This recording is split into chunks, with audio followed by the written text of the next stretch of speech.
Welcome to Prajagalam. నేను మీ దండపాటి కోటేశ్వరరావు. అసలు ఏం జరుగుతుంది? ఎందుకు జేడీ లక్ష్మీనారాయణ గారు లాంటి వాళ్ళు ఒక పార్టీ పెట్టుకొని కూడా ఈరోజు ఒక వ్యక్తికి సపోర్ట్ చేస్తున్నారంటే అర్థం ఏంటి? పట్టభద్రులు చదువుకున్న వ్యక్తులకి ఓటేయమని చదువుకున్న వ్యక్తులు జ్ఞానంతో ఓటేస్తారని ఆయన చెప్పడం జరుగుతుంది. చింతపండు నవీన్, అదే తీన్మార్ మల్లన్న, రేవంత్ రెడ్డిని తిడతాడు, కోమటిరెడ్డి వెంకటరెడ్డిని తిడతాడు, ఉత్తమ్ రెడ్డిని తిడతాడు, అందరిని తిడతాడు.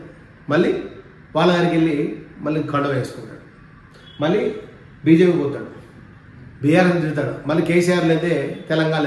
అసలు నీకు స్ట్రాటజీ ఏంటి? నీ స్టాండర్డ్ ఏంటి అని అందరూ ప్రశ్నిస్తున్నారు. ఈరోజు ఒక ట్రెండ్ అయిపోయింది. నీ మీద ట్రోల్స్ విపరీతంగా జరుగుతున్నాయి తీన్మార్ మల్లన్న మీద. ఎందుకు ఎలా ఎక్కడి నుండి ఎలా వచ్చాడు?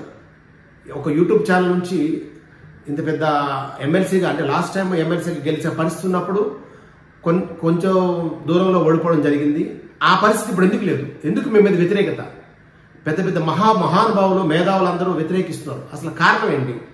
ఒకసారి పట్టభద్రులందరూ ఉమ్మడి వరంగల్, ఉమ్మడి నల్గొండ, ఉమ్మడి ఖమ్మంలో ఉన్న అందరూ ఆలోచించి ఓటు వేసేటప్పుడు ఒకప్పుడు అందరూ ఆలోచించారు, తీన్మార్ మల్లన్న అంటే వస్తే మనకి ప్రశ్నిస్తారని చెప్పి.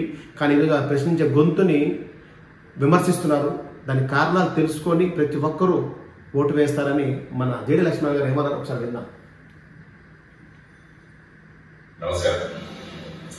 రాజకీయాల్లో యువతరాన్ని, నీతి నిజాయితీ ఉన్న వ్యక్తుల్ని రావాలని నేను ఎప్పుడూ కోరుకుంటుంటాను. ఒక వ్యాపారంలో ఒక వ్యక్తి నష్టపోతే ఆ వ్యాపారి నష్టపోవచ్చు, లేకుంటే కొంతమంది నష్టపోవచ్చు. ఒక వ్యక్తి ఆరోగ్యం చెడిపోతే ఆ వ్యక్తి నష్టపోతాడు. కానీ రాజకీయాల్లోకి మోసగాళ్లు, స్వార్థపరులు, అవినీతితో కూడిన వాళ్ళు వస్తే మొత్తం సమాజమే నష్టమవుతుంది. అందువల్ల మనకు కావాల్సింది సమాజం కోసం నిలబడి పనిచేసే నాయకులు, అది కూడా యువతరం చాలా ముఖ్యం. ఉమ్మడి ఖమ్మం, వరంగల్. ఆయన దగ్గర ఇప్పుడు ఈ వీడియో చూసి నేర్చుకుంది ఏంటంటే, ఒక వ్యక్తిని విమర్శించడం కాదు.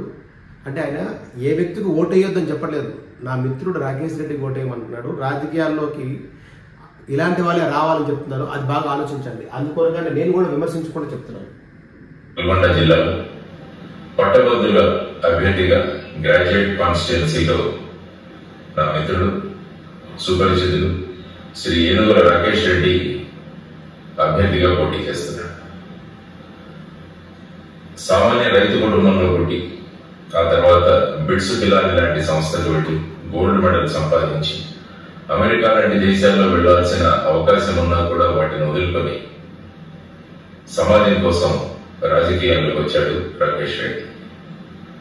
వరదల సమయంలో కానీ మిగతా అనేక సందర్భాలలో యువతరానికి ఉద్యోగాలు కల్పించడంలో ముందడుగు వేస్తూ సమాజానికి ఎంతో పాటుపడ్డాడు